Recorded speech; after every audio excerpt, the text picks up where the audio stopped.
हरे कृष्ण कृष्ण कृष्ण हरे हरे, हरे राम राम राम हरे हरे।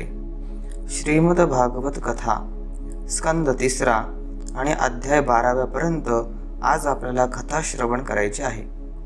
स्वयंभू मनु व शतरूपी जी शतरूपा सांगितली गेली आहे, तिचा जन्म कसा झाला हे सविस्तर आज आपल्याला समजून घ्यायचे आहे। त्यावेळेस या भागवताची सुरुवात करत असताना विदुरा म्हणतो आहे, विदुर आता सृष्टीचा विस्तार ऐक। म्हणजेच काय की सृष्टीचा विस्तार नेमका कसा झाला, कशा पद्धतीने झाला, हा आपल्याला या भागवतामध्ये सांगितला गेलेला आहे।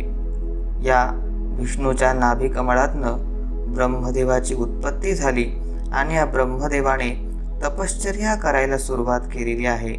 तपश्चर्या करत असताना त्यांनी अनेक प्रकारच्या गोष्टी निर्माण करायला सुरुवात केली, सृष्टी निर्माण करायला सुरुवात केली आहे।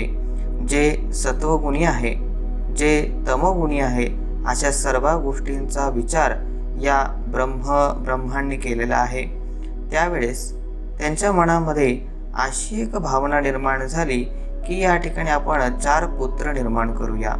तर त्यामध्ये त्यांनी सनत कुमारांचा त्या ठिकाणी निर्मिती केली। सनत कुमारांची निर्मिती केल्यानंतर हे सनत कुमार ज्यावेळेस या ब्रह्मदेवांना नमस्कार करताय आणि ब्रह्मदेव या सनत कुमारांना आज्ञा करताय की तुम्ही या ठिकाणी सृष्टीची निर्मिती करा, त्यावेळेस सनत कुमारांनी नमस्कार केला आणि ब्रह्मदेवांची क्षमा मागितली आहे की आम्ही या ठिकाणी सृष्टी निर्माण करू शकत नाही, कारण आमचं मन हे भगवंताच्या चरणकमलाशी विलीन झालेलं आहे।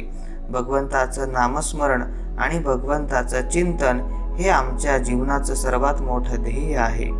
असं म्हटल्यानंतर त्या ठिकाणी ब्रह्मा अत्यंत रागिष्ट कोपिष्ट, म्हणजेच त्यांना राग आलाय आणि त्या रागाच्या भरामध्ये या ब्रह्मदेवांनी या सनत कुमारांना सांगितलं की तुम्ही माझ्यापासून दूर निघून जा।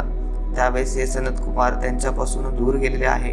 अत्यंत नकारात्मकता भावना म्हणजे ज्या ब्रह्मदेवांना राग आलेला आहे, त्या रागाच्या अवघामध्ये त्यांच्या शरीरातनं एक रुद्र अवतार बाहेर पडला आणि त्याला तो रडत असल्या कारणाने त्या ठिकाणी त्यांना रुद्र असं संबोधले गेले।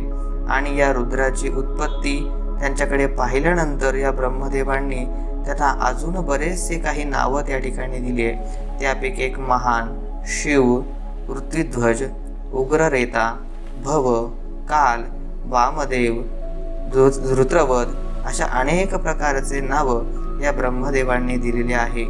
आणि त्यांना त्या ठिकाणी अनेक प्रकारचे इंद्रिय म्हणजे त्यांच्या ज्या गोष्टी आहेत, त्यांच्या शरीरातले स्वरूप आहे ते त्यांना प्रदान केलेले आहे।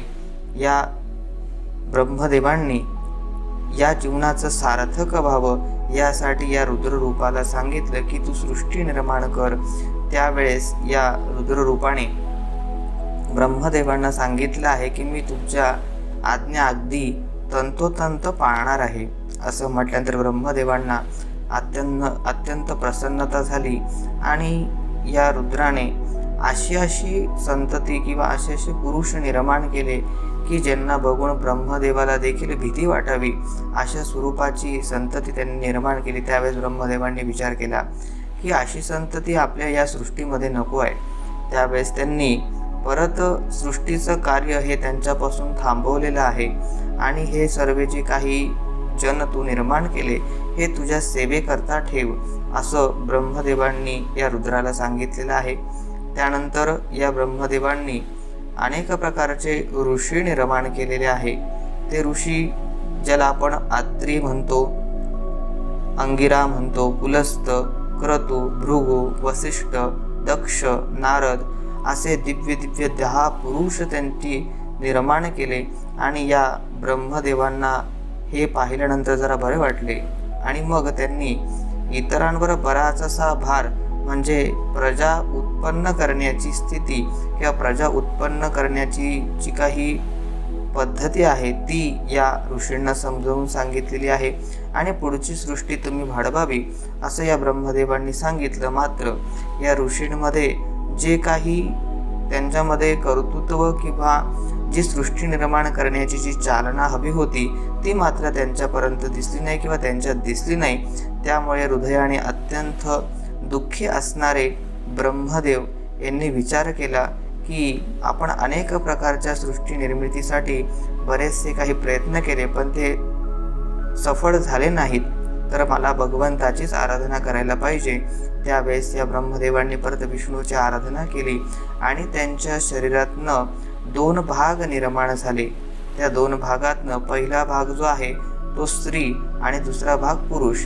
तर या पुरुष तत्वातनं त्या ठिकाणी स्वयंभू मनू त्या ठिकाणी प्रकट झाले आणि दुसऱ्या भागातनं शतरूपा हे प्रकट झालेले आहे. दोघांनी या ब्रह्मदेवाला नमस्कार केला आणि ब्रह्मदेवांना सांगितलं की मी तुमची कोणती सेवा करू शकतो, तुम्ही जी आज्ञा द्याल ती मी पूर्ण करणार आहे. असं म्हटल्यानंतर ब्रह्मदेवाला अत्यंत प्रसन्नता झाली आणि ब्रह्मदेवांनी या शतरूपाला आणि स्वयंभू म्हणूंना या मैथुन सृष्टीची सुरुवात करण्यासाठी सांगितलेली आहे आणि ही सृष्टी निर्माण करण्यासाठीचा आदेश त्यांनी त्या ठिकाणी दिलेला आहे. त्यामुळे या स्वयंभू म्हणू आणि शतरूपी जी आहे ती या ठिकाणी जन्माला आलेली आहे.